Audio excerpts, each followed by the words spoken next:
కుక్టేష్ నాకెందుకు ఫోన్ చేస్తున్నాడు? హలో చిన్నయ్య గారు ఏమైంది కుక్టేష్? ఎందుకు అంత కంగారు పడుతున్నావు? చిన్నయ్య గారు మీరు వెంటనే ఇంటికి రావాలయ్యా. ఏంటి, ఇంటికి త్వరగా రావాలా? ఎందుకు?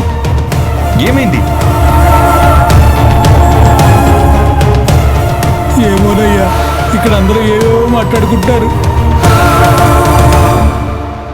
నీలవేణమ్మ పైలో కరిగిపోతుందని ఏవో కారు కూతులు కూర్చున్నారు. నాకేం అర్థం కావట్లేదయ్యా. అసలు ఏం జరిగింది కుక్టేష్?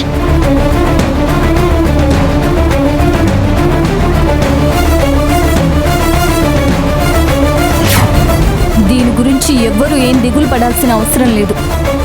ఈరోజు ఖచ్చితంగా నీలవేణి ఆ పై లోకానికి పోతుంది.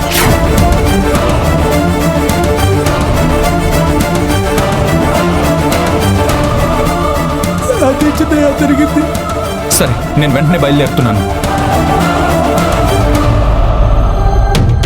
తారక్, ఎందుకంత కంగారు పడుతున్నావు? ఏమైందిరా? కొన్ని విష సర్పాలు విషం కక్కడానికి సిద్ధంగా ఉన్నాయి. అవి కక్కేలోపే మనం అక్కడ ఉండాలి డాడీ. పదండి. రే తారక్, ఆగరా. అసలు ఏమైందిరా? నీలవేణి ఏదో ప్రమాదంలో ఉందని కుక్టేష్ ఉద్దేశం.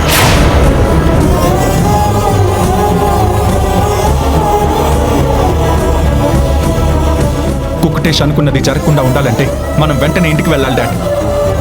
కుక్కుటేష్కి ఏమర్థమైందో నీకేం చెప్పాడు? లేదు డాడ్, కుక్టేష్ వాయిస్లో నీలవేణికి ఏదో జరగబోతుందని నాకు అర్థం అవుతుంది. నీలవేణికి ఏమైనా అవ్వాలి, మన ఇల్లు వల్లకాడవుతుంది.